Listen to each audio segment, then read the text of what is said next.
আমির হামজা জোরে বলো, আরো জোরে। কত মানুষের কাছে ছড়িয়েছে যে এরা জামাত, এরা শিবির। ভণ্ড, তুই আমার কুষ্টিয়ায় খবর নিয়ে আয়, আমার 14 বংশ আওয়ামী লীগ। হুজুর, আপনার কয় বংশ ধরে আওয়ামী লীগ করে? আমার যে 14 বংশ আওয়ামী লীগ করে এমন কারণ নেই। আপনার তো এক বংশ আর আমার 14 বংশ। প্যারি সমাজ গই। আপনার 14 গোষ্ঠীর কে কে আওয়ামী লীগ করে?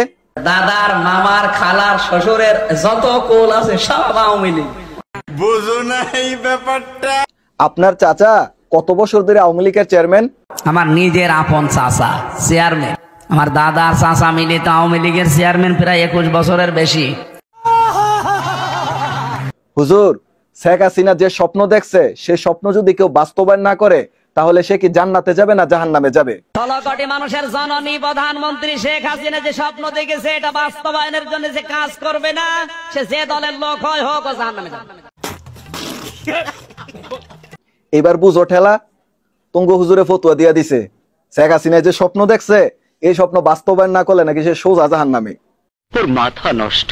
যারা যারা হাসিনার বিরুদ্ধে আন্দোলন করছিলেন হুজুরের ফতুয়া অনুযায়ী সব জাহান্নামে। খতম, bye bye, tata, good bye, Gaya.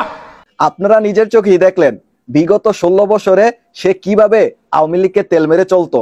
বিগত 16 বছর আপনারা ছাত্রলীগের লঙ্গির তলে ছিলেন, এখন লঙ্গির তল থেকে বের হয়ে এখন আপনারা বড় বড় ডায়লগ দিয়ে বলেন হক্কানি ওলামায়ে কেরাম ফেসিস্ট হাসিনার বিরুদ্ধে কি ভূমিকা রেখেছে, কি বক্তব্য রেখেছে। वाह क्या सीन है, वाह क्या सीन है। হুজুর, আমরা যদি টাটকাউলি দেখতে চাই তাহলে আমাদের কার দিকে তাকানো উচিত? জীবিত ওলি যদি কেউ বাংলাদেশে দেখতে চান, কোন দরবারে যাওয়ার দরকার নেই, ডাক্তার শফিকুর রহমানের দিকে তাকাবেন, ওটা টাটকা জিন্দা ওলি।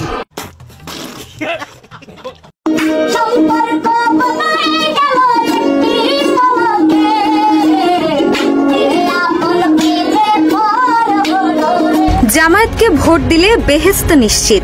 জনপ্রিয় বক্তা ও জামায়াত নেতা আমির হামজার এমন মন্তব্যে ফের তোলপাড় রাজনৈতিক অঙ্গন। প্রিয় দর্শক, আপনারাই দেখতে পেলেন আমির হামজার চরিত্রটা কেমন। আসলে তার চরিত্রটা হলো হ্যান খাওয়া কুত্তার মতো। হ্যান খাওয়া কুত্তা যেমন বিভিন্ন জায়গায় মুখ দেয়, সেও যখন যেই দল ক্ষমতায় থাকে তাদের সাথে যে মিলে আর শুধুই কোরআনুল কারীমের ভুল অপব্যাখ্যা করে মানুষকে বিভ্রান্ত করে। যখন যেই দল থাকে তখন নাকি সেই দলকে ভোট না দিলে এ দেশের মানুষ জান্নাতে যেতে পারবে না। নিঃসন্দেহে তুই ঠিক কথা বলেছিস।